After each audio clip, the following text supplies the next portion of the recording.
I won't be buying the Apple Vision Pro headset, and it's not because I hate Apple. Last night when the Vision Pro was announced, I was literally blown away by the amount of tech Apple has paired with this headset. I mean, imagine the immersion you can enjoy while watching one of my videos on this headset.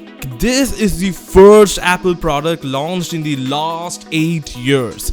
Their last launch was in 2015. So imagine the amount of work Apple has put behind designing and developing this thing. Everything from the LiDAR scanner to spatial audio were first introduced in the iPhone and AirPods, and none of those products actually needed those technologies. They were all paving the path for this product.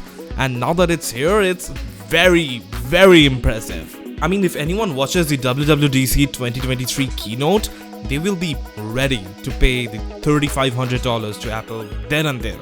And my reaction was no different. I was like, okay, it packs the M2 chip, which is powerful enough to edit videos and stuff, and it will literally take up no space on your desk. It can literally replace my computer sitting over here, which nearly costs the same. Now it's really true. The Vision Pro can replace all computers, TVs, monitors, and potentially even smartphones at a point of time. But the bad part is, none of that is happening anytime soon. Now the big reason for this is that the Vision Pro is a first-gen product. Now on paper it's really impressive. It's powered by an M2 chip which has been around since like 2022, and it also packs a micro OLED display. Now Apple is not new to displays, so I mean it's pretty promising, but you need to consider that this is a first gen product from Apple, and it's in a niche that has not been exploited by many companies out there. So it will not come with the Apple guarantee that the iPhone and the Mac is known for. Like the HTC Vive, like the Meta Quest, and the Google Glass, this thing will also have problems. But you may say, hey, that's not the reason to flip out on a product. If nobody buys the Vision Pro, we will literally get stuck in the era of smartphones and 2D panels, and we'll never get into 3D and actual immersion. Now that is true, I agree with that. But look at the price tag, it's almost $3,500. That is 1 to even 2 months of pay for a lot of people. And I'm not talking about low-income countries like India, where I live.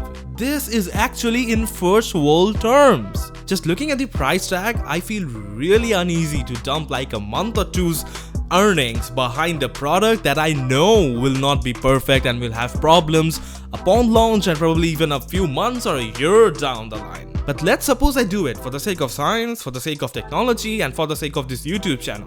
Even then, there are some big red flags to watch out for. See, the biggest use case of VR is not typing out the next email to send to your boss or typing out your next tweet. It's actually to watch videos and play games. And this is why Apple's even focused largely on these experiences and how Apple is planning to take those to the next level. Apple TV is cool, and I know that it has a lot of programs and shows to watch, and it's good, I like it.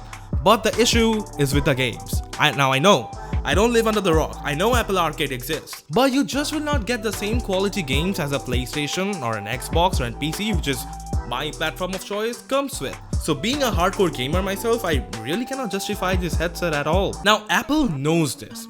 This is the only reason we saw Hideo Kojima walk up to stage last night to announce Death Stranding on Mac PCs. I won't be surprised if Death Stranding also makes it to the headset.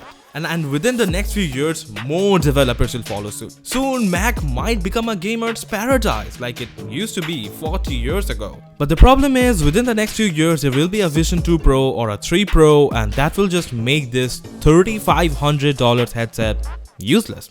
A last-gen product. And that's fine. The iPhone 13 is now a last-gen product. Even my Xiaomi 12 Pro is a last-gen product, and they are great. I have no problems with these things.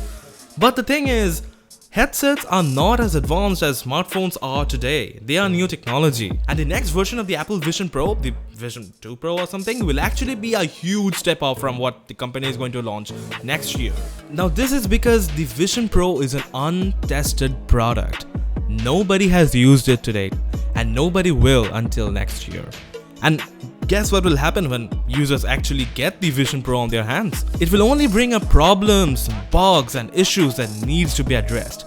Which is why I'm saying that the Vision 2 Pro will actually be a huge step up from what we are going to get next year. Now again, and I'm a huge fan of the Vision Pro, and when I watched the event last night, I was like, I'm sold. I'm getting one.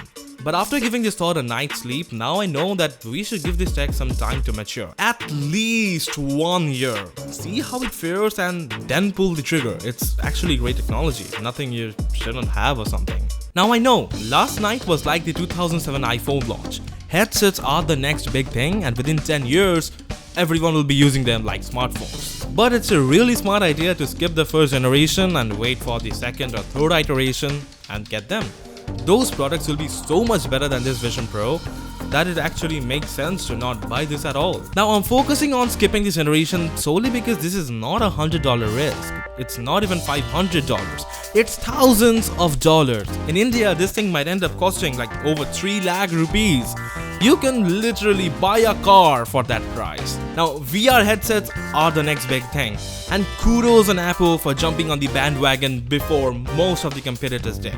This is unlike what they do, and I really appreciate it. Now that's it for this video. If you want to watch the RTX 4090 review, that'll be over here. That's another really expensive piece of tech that you probably can't avoid. Don't forget to hit a like and subscribe, and let's chat in the comments about what you think about the new Apple Vision Pro. Will you be getting it? Will you be skipping it? Let's talk about all of that.